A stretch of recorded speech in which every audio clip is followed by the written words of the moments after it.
حضرت محمد صلی اللہ علیہ وسلم نے کیوں ہمیں زیر ناف بالوں اور بغلوں کی صفائی کا حکم دیا ہے؟ اگر کوئی ایسا نہیں کرتا تو اس کے جسم کے ساتھ کیا ہوتا ہے؟ اور 40 دن سے زیادہ بغل اور زیر ناف بال کاٹے نہ جائیں تو تب کیا ہوتا ہے؟ اور کیا ان بالوں کے بڑھنے کا اثر نماز اور دیگر عبادتوں پر بھی ہوتا ہے؟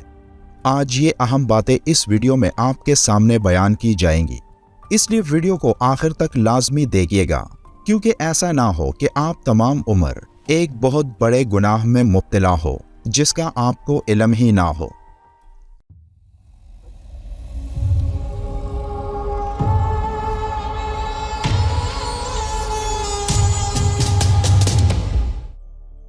اسلام انتہائی پاک، نفیس اور صاف ستھرا دین ہے، اور شریعت اسلامیہ میں ظاہر و باطن کی طہارت اور پاکیزگی پر بہت زیادہ زور دیا گیا ہے۔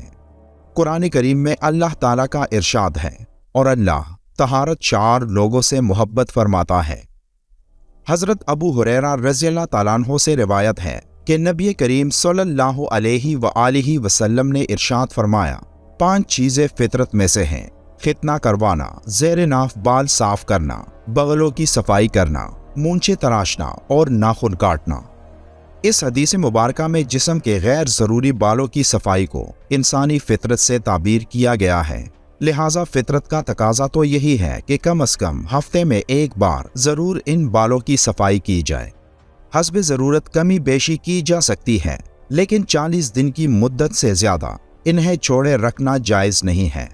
انس بن مالک رضی اللہ تعالیٰ عنہ بیان کرتے ہیں کہ ہمارے لیے مونچھیں ترشوانے، ناخن کاٹنے، بغلوں کے اور زیر ناف بال صاف کرنے کی زیادہ سے زیادہ مدت 40 دن مقرر کی گئی ہے۔ آسٹریلیا میں کی گئی ایک تحقیق میں اب اس ضمن میں کچھ ایسے انکشافات کر دیے گئے ہیں کہ اہل مغرب کو بھی زیر ناف بالوں کی صفائی کے متعلق مذہبی احکامات کی خوب سمجھ آنے لگی ہے۔ اخبار ڈیلی میل کے مطابق یونیورسٹی آف سڈنی کے سائنسدان ڈاکٹر کیمرون ویب کا کہنا ہے کہ حالیہ تحقیقات میں پتہ چلا کہ مغربی ممالک میں بے شمار ایسے لوگ ہیں جو زیر ناف بالوں میں جوؤں اور پسوؤں کے مرض میں مبتلا ہیں۔ Social media website Tinder پر کیے گئے ایک سروے کے مطابق اس ایک ویب سائٹ کے 7.5 لاکھ صارفین اس بیماری کے شکار ہیں۔ ڈاکٹر کیمرون کا کہنا ہے کہ یہ جوئیں اور پسو عام جوؤں کی نسبت بہت چھوٹے ہوتے ہیں، اور عموماً اس بیماری میں مبتلا شخص کو ان کی موجودگی کا مکمل طور پر ادراک بھی نہیں ہوتا۔ بیماری کی صورت میں متاثرہ جگہ پر خارش محسوس ہوتی ہے، جبکہ اگر جلد کو بغور دیکھا جائے تو اس پر نیلے رنگ کے دبے نظر آتے ہیں۔ اگر بغور دیکھا جائے تو اس پر خون کے ننھے نشانات نظر آ سکتے ہیں۔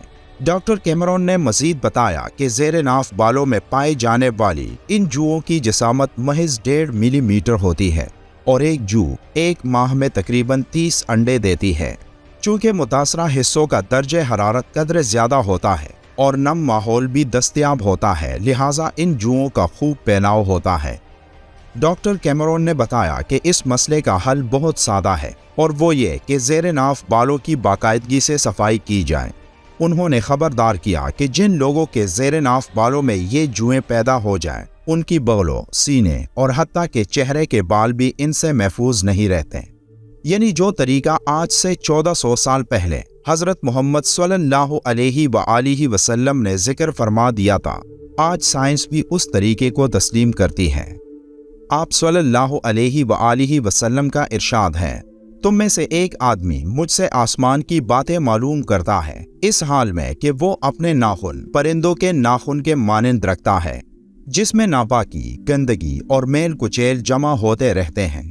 حضرت انس رضی اللہ تعالیٰ عنہ سے مروی ہے کہ ایک مرتبہ چند دنوں تک حضرت جبرائیل علیہ السلام کی آمد نہ ہوئی، تو بعض صحابہ نے اس بارے میں دریافت کیا کہ آخر جبرائیل علیہ السلام کیوں نہیں آ رہے، تو رسول اللہ صلی اللہ علیہ وآلہ وسلم نے ارشاد فرمایا، آخر وہ ہمارے پاس آنے میں تاخیر کیوں نہ کریں، جبکہ تم لوگ ہمارے پاس رہتے ہو، اور تم لوگوں کا حال یہ ہے کہ نہ تو مسواک کرتے ہو، نہ ناخن تراشتے ہو، نہ مونچھ کاٹتے ہو، اور نہ ہی رواجب یعنی انگلیوں کے جڑ کے جوڑ کو صاف کرتے ہو۔